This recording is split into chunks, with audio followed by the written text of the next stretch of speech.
And for everyone buying sunscreen this season, look for label changes recently mandated by the Federal Drug Administration. Dermatologist Melissa Rubenstein helps us with what we should be looking for ourselves and how we can protect our family. And we're talking about the new labels because this is a big difference from last year. So last year's stuff is out and this year's stuff, differences. Yes, when you go to the store this season to buy sunscreen for the summer, as it starts to get warm outside, you're going to be seeing a few different things on the sunscreen labels. Okay.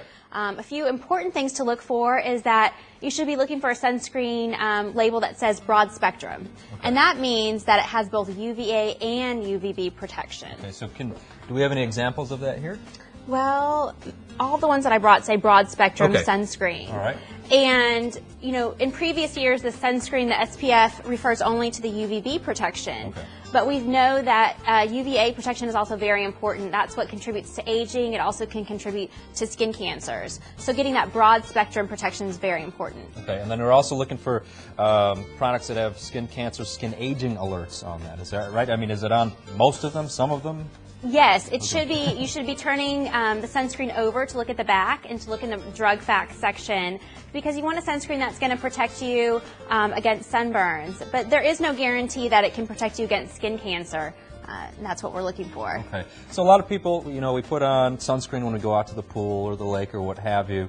How often do you need to reapply it? I mean, once you go in the water, do you have to put it back on? How often do you have to put it back on? How much do you have to put on? Yes, that's a great question.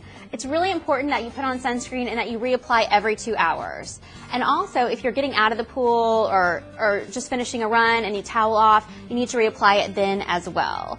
And also, when you look at the new labels now, it will no longer say waterproof. It'll say water resistant up to 40 minutes or up to 80 minutes. So really, that's, you should be reapplying every 1 to 2 hours. And look at your sunscreen, see how it's made, see what the recommendations are so that you don't get burned in the water. And we were joking just a little while ago. This is not a pina colada or a daiquiri, but what do we have here? This is the amount that you should be using when you go out, right? This is equivalent to 1 ounce of sunscreen, and this is the amount of sunscreen you need to put to cover your entire body.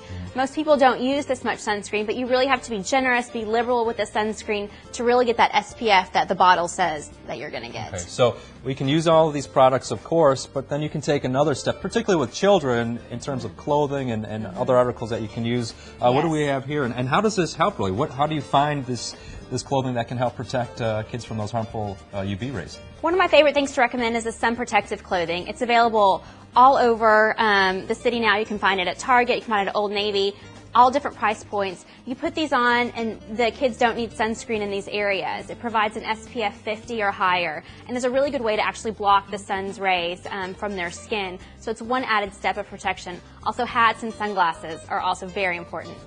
All right, thank you, Dr. Rubenstein. We appreciate it. And you can find a link to her practice in North Dallas on our website, myfoxdfw.com. Thanks so much for coming in this morning. Thank you very much.